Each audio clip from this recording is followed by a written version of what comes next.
What's up, Wolverines? I'm Danny Diaz. And I'm Drew Candela, and welcome to another edition of WBLN. Republican House Speaker Kevin McCarthy announced Tuesday that he endorsed launching a formal House committee impeachment inquiry into President Biden. McCarthy signaled throughout the summer recess he was nearing moving forward with such an investigation related to the president's son Hunter's business dealings. House-led GOP investigations have yet to provide any direct evidence that Biden financially benefited from those foreign dealings.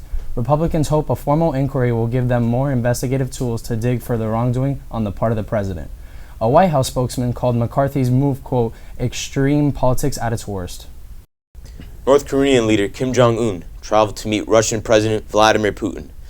Russia's war in Ukraine is faltering, and the dynamics between the two leaders are different. Putin's defense minister Sergei Shoigu visited Pyongyang in July. The first such visit since the fall of the Soviet Union was in 1991. Kim Jong-un gave him the red carpet treatment, showing off the full range of his weapons capability in a military parade and an arms expo. South Korean intelligence says a second Russian delegation visited at the start of August, and a Russian plane believed to be carrying unknown military supplies left Pyongyang on August 8th. Both Moscow and Pyongyang deny any arms deal, meaning certain North Korean ammunition could be used in Russian weapons immediately.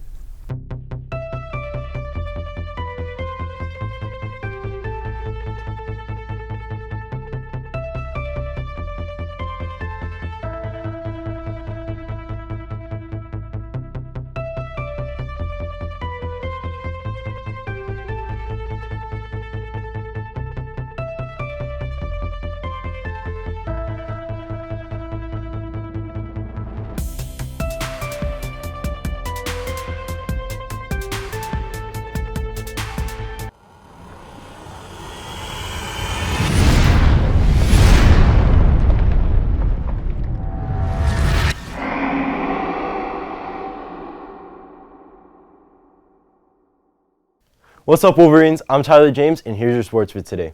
Your varsity football team takes on South Ridge at 7 p.m. tomorrow in their first district game of the year. Wish them luck. Your 6th grade football team took a heartbreaking loss yesterday to Gulliver. Gulliver scored in the last 30 seconds of the game to take the lead and win the game. On the other hand, though, the 6th grade basketball team won their first game of the season with a score of 55-33. The team was led by Liam Reynolds with 18 points and 4 steals, and Johansson Silva with 16 points and led the team in rebounds. The team will play their first home game today versus Epiphany. It has been one of college athletics' storied conferences, but the Pac-12 is breaking apart. A number of schools already have agreed to move to the other conferences starting next year.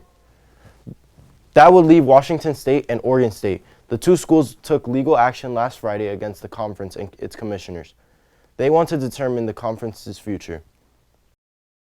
Indeed, we are the two universities that are deeply invested in the future of the Pac-12, and so all decisions about the Pac-12 should be made by the universities that remain. We're still trying to find out what the assets and liabilities are, and it's our intent to use those assets and liabilities wisely. As the two deciders of who controls these assets, we plan to make strong business decisions. We plan to be consultative with the 10 who've chosen to leave. But our assertion is that we are the two universities that get to decide how to use these assets going forward. The two universities may have some help from a judge in Washington State who is overseeing the case and is blocking schools leaving the Pac-12 from voting on conference matters.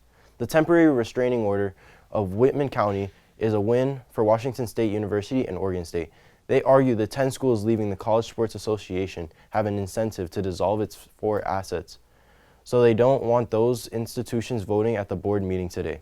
Attorneys for Pac-12 say it will continue to lose employees if the 10 schools can't vote. The Pac-12 also urged the court to allow the meetings to continue on Wednesday, to at least be able to discuss the key issues like employment retention. Now on to the majors. The Miami Marlins took a tough loss yesterday versus the Milwaukee Brewers 3-1. The Marlins hope to bounce back today at 7:40. That's all your sports. Now back to the guys at the desk. Thanks, TJ. That's all your news for today. Stay safe And stay golden, Wolverines.